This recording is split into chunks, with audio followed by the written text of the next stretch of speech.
తెలంగాణ కేసీఆర్ గారి నాయకత్వం జీవనన్న నాయకత్వం జై తెలంగాణ ఇదే మీ రాజ్యం ఇదే మీ రాజ్యం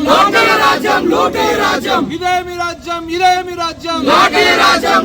రాజ్యం ఇచ్చిన హామీలను నెరవేర్చమంటే కేసులా ఇచ్చిన హామీలను నెరవేర్చమంటే కేసులా జై తెలంగాణ ఖబర్దార్ కాంగ్రెస్ బీజేపీ నాయకులారా ఖబర్దార్ కాంగ్రెస్ బీజేపీ నాయకులారా జై తెలంగాణ కేసీఆర్ గారి నాయకత్వం జీవనన్న నాయకత్వం జై తెలంగాణ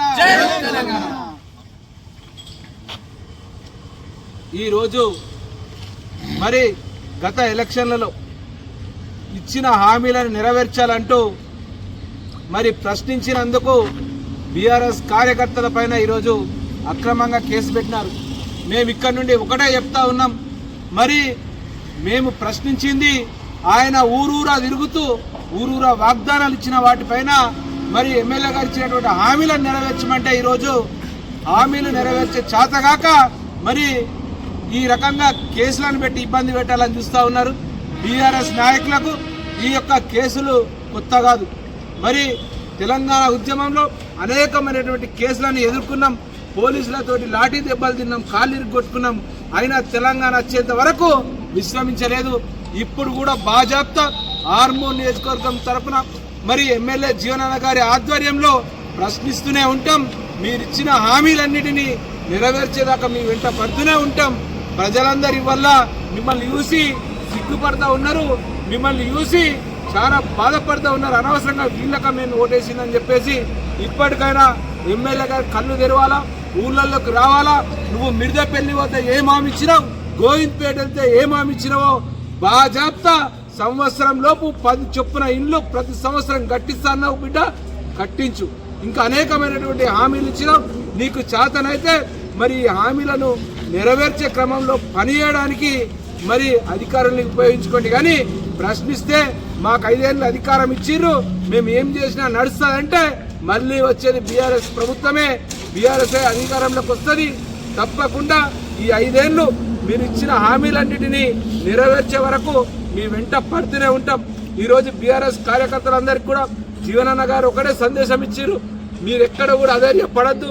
ఈరోజు మన 2 కార్యకర్తలను అరెస్ట్ చేసినారని తెలంగాణ తన కంటిన్యూస్గా మా అందరినీ ఫాలో చేస్తూ మరి అందరితోటి సమన్వయం చేస్తూ వెంటనే వెళ్ళండి, అక్కడ ధైర్యం ఇవ్వండి, ఏదున్నా కానీ నేను మీ వెంట ఉంటా అని చెప్పేసి జీవనన్న గారు మా అందరినీ కూడా వెంటనే వాళ్ళని అరెస్ట్ అయిన వెంటనే పోలీస్ స్టేషన్కి వెళ్ళాం. ఈరోజు బాజాప్తా వాళ్ళని జీవనన్న గారు మరి మాట్లాడి విడుదల చేయించినందుకు వారికి కూడా కృతజ్ఞతలు తెలియజేస్తా ఉన్నాం.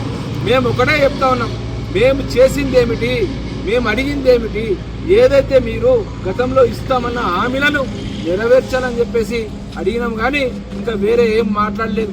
కాబట్టి ఎమ్మెల్యే గారు ఇకపైన శ్రద్ధ ఉంటే, మీకు దమ్ము ధైర్యం ఉంటే, మీ మాటల్లో పుష్ప అంటే ఫ్లవర్ కాదు ఫైర్ అన్నావు కదా, ఇప్పుడు నిజంగా నువ్వు ఫ్లవర్వో ఫైర్వో తేల్చుకోవాల్సిన అవసరం ఉంది. నువ్వు నిజంగా ఫైర్ అయితే, మాట మీద ఉండే వ్యక్తి అయితే మరి ఇచ్చిన హామీలన్నిటిని నెరవేర్చు.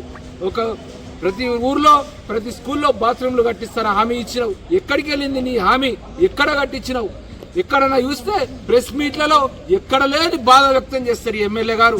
మొత్తం దేశంలోని బాధలన్నీ ఈయనకే వచ్చినట్టు, ఎంతో సేవ చేసినట్టు మాట్లాడుతూ ఉంటారు. కానీ పనికి వచ్చేసరికి మరి ఈరోజు మరి స్టేషన్కి వెళ్ళిన సందర్భంగా మా నాయకుల పైన వందలాది మంది బీజేపీ గుండాలు వచ్చి మరి దాడి చేయడం జరిగింది. స్టేషన్లోనే వారు దాడి చేసిరంటే తప్పకుండా మేము ఆల్రెడీ సిఐ గారికి కంప్లైంట్ ఇచ్చినాం. మరి రేపు సిపి గారికి కూడా కంప్లైంట్ ఇస్తామని చెప్పేసి తెలియజేస్తూ తప్పకుండా దీనిపైన చాలా సీరియస్గా తీసుకుంటాం. మేము కూడా పోలీస్ స్టేషన్లోనే దాడి అంటే పోలీస్ స్టేషన్లోనే వాళ్ళు రెచ్చిపోతూ ఉన్నారంటే మరి ప్రభుత్వం ఎలా నడుస్తుంది, అసలు గవర్నమెంట్ ఏ రకంగా ఉందో మనందరం కూడా అర్థం చేసుకోవాలని చెప్పేసి జై తెలంగాణ.